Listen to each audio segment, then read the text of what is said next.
বিসমিল্লাহির রহমানির রহিম। হে সমস্ত জগতবাসী, আজকে আপনাদের সামনে একটি আলোচনা নিয়ে হাজির হলাম।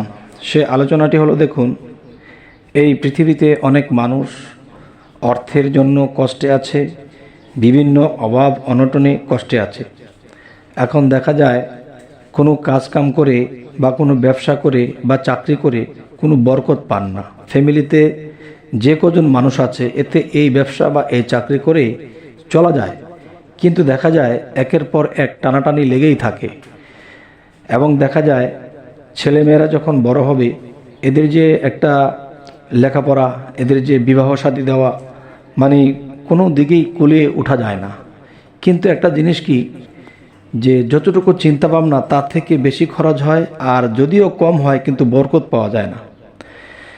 তো আজকে আপনাদের সামনে যেই সূরাটি নিয়ে এসেছি কোরআন থেকে, আল্লাহর বাণী থেকে, যদি কারো বিশ্বাস হয় যে হ্যাঁ, আল্লাহ কোরআনের এই সূরার উসিলায় অবশ্যই আল্লাহ মানুষকে বিভিন্ন বিপদ আপদ এবং বিভিন্ন আয় বরকত করে দেন, বিপদ আপদ থেকে মুক্ত করে দেন এবং টাকা পয়সা ধন দৌলতে আয় বরকত দিয়ে দেন।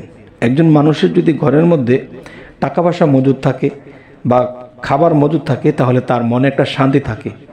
ওই শান্তি পেয়ে আলহামদুলিল্লাহ বলে তখন সেই মানুষটি আল্লাহর ইবাদত করতে পারে।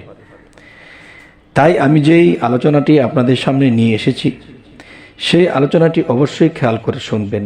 প্রথম কথা হলো যে সূরা কাহাফ এর আমল ও ফজিলত। এর মধ্যে কয়েকটি ফজিলত, কয়েকটি আমলের কথা বলবো যা মানুষের নিত্য প্রয়োজন।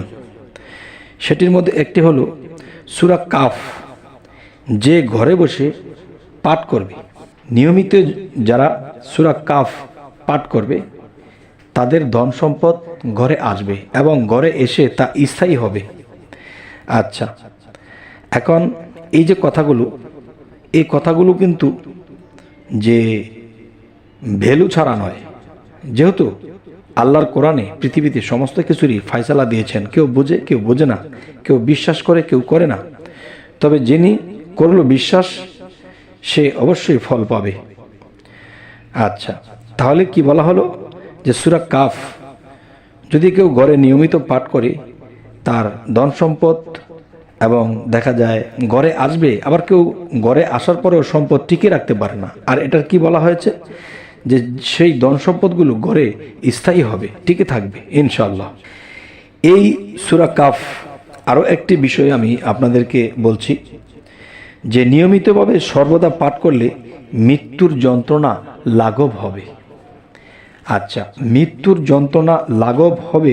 একটা জিনিস দেখেন, এই পৃথিবীতে অনেক মানুষ যখন তার মৃত্যু হয়, আজরাইল যখন তার জানটা নিয়ে যায়, তখন দেখা যায় কি তার পায়খানা প্রস্রাব এসে যায়।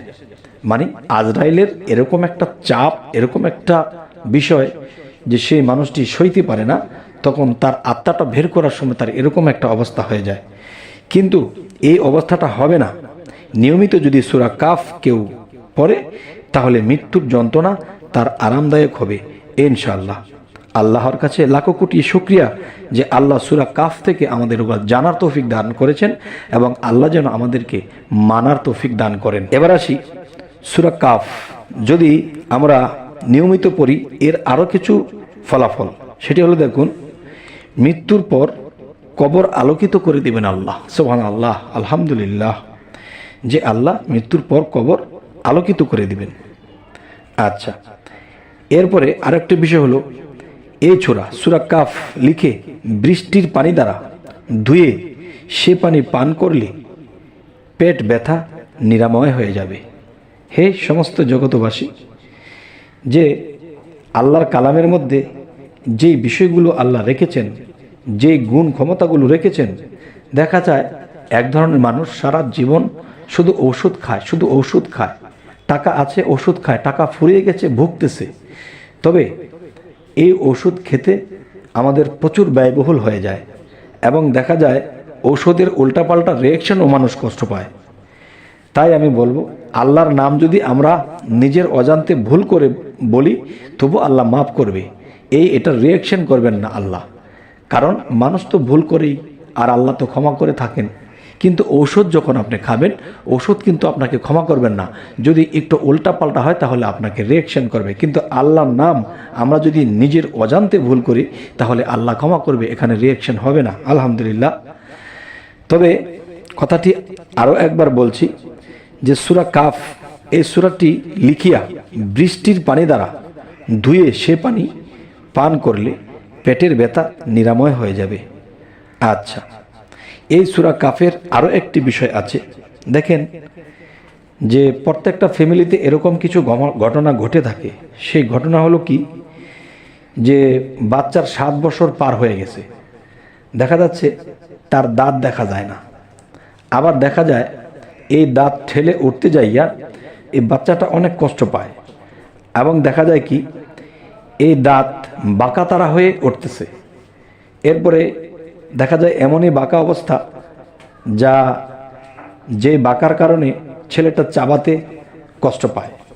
আচ্ছা, এরপর দেখা যায় 7 বছর হয়ে যাচ্ছে কিন্তু বাচ্চাটার দাঁতের কোনো খবর নেই, দাঁত দেখা যাচ্ছে না। আচ্ছা, তাহলে এই সূরা কাফ, এই সূরা কাফকে কি নিয়মে কি করবেন দেখেন। যে শিশুর দাঁত ওঠে না এবং খুবই বিলম্ব হচ্ছে, তখন সময় ছাড়া অসময়ে একটা জিনিস কিন্তু ভালো না। যেমন আমাদের দেশে ফল গাছ হয়, বিভিন্ন গাছ হয়, দেখা যায় সিজনে ফলের একটা স্বাদ, আর সিজন ছাড়া যদি হয় তাহলে কিন্তু সেই ফলের সেই স্বাদ থাকে না, যেই ঋতুতে যেটা। এখন একটা বাচ্চার 7 বছর পার হয়ে গেছে, তার দাঁত উঠতে দেখা যায় না। তখন সূরা কাফ, এই সূরাটি সুন্দর করে লিখে এবং তাকে কি করতে হবে, যে বৃষ্টির পানিতে সেই লেখাকে ধৌত করতে হবে। ধৌত করে সেই শিশুটি যখন পান করবে তখন সেই শিশুটিকে শিখিয়ে দেয়া হবে যে তুমি এই মুহূর্তে আল্লাহর একটি নাম মনে মনে জপো, আল্লাহর 99 যে কোনো একটি নাম মনে মনে জপো, আর এই পানিটি পান করো। আচ্ছা, এই পানিটি কিন্তু পান করতে হলে এটার একটা নিয়ম। সেই নিয়মটি হলো কি, দেখুন, যখন এই পানিটা সকালবেলা নিয়েছে, এই পানিটাকে 3 বার খাবে। পরের দিন বা এর পরের দিন বা এর পরের দিন যখন বৃষ্টি আবার হবে, আবার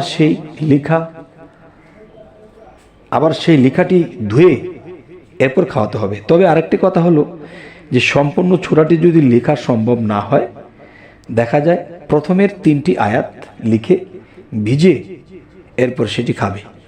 একে একে 3 বার। যেমন আজকে বৃষ্টি হয়েছে, আজকের বৃষ্টিটা নিয়েছেন, কাল হয়নি, পরশু হয়নি, তো আজকে 3 বার খাইলো, আবার দেখা যায় কয়েকদিন পর আবার বৃষ্টি হলো, সেই বৃষ্টির পানিটা নিলেন। এর পরবর্তীতে এরকম 3 বার আপনারা 3 বেলা করে পানিটি খাইয়ে দেবেন। ইনশাল্লাহ সময় মতোই দাঁত হয়ে যাবে এবং পরিপুষ্ট হবে আল্লাহর রহমত। আল্লাহ কাফ এই সূরাটির মধ্যে এই গুণ ক্ষমতা রেখেছেন। তবে হে সমস্ত জগতবাসী, এই সূরাটি শুধু মুসলমানই ব্যবহার করবে তা না, এই কোরআনটি আল্লাহ সমগ্র জাতির জন্য দিয়েছে। কেউ যদি বিশ্বাস রাখে আর এই কাজগুলো করে, ইনশাল্লাহ ফল পাবে। তবে আমাদের চ্যানেলে যদি আপনারা নতুন হয়ে থাকেন, অবশ্যই সাবস্ক্রাইব করে রাখুন, পরবর্তীতে যেন আপনাদের কাছে আবার ভালো ভিডিও নিয়ে আসতে পারি। সকলে ভালো থাকবেন। আল্লাহ হাফিজ।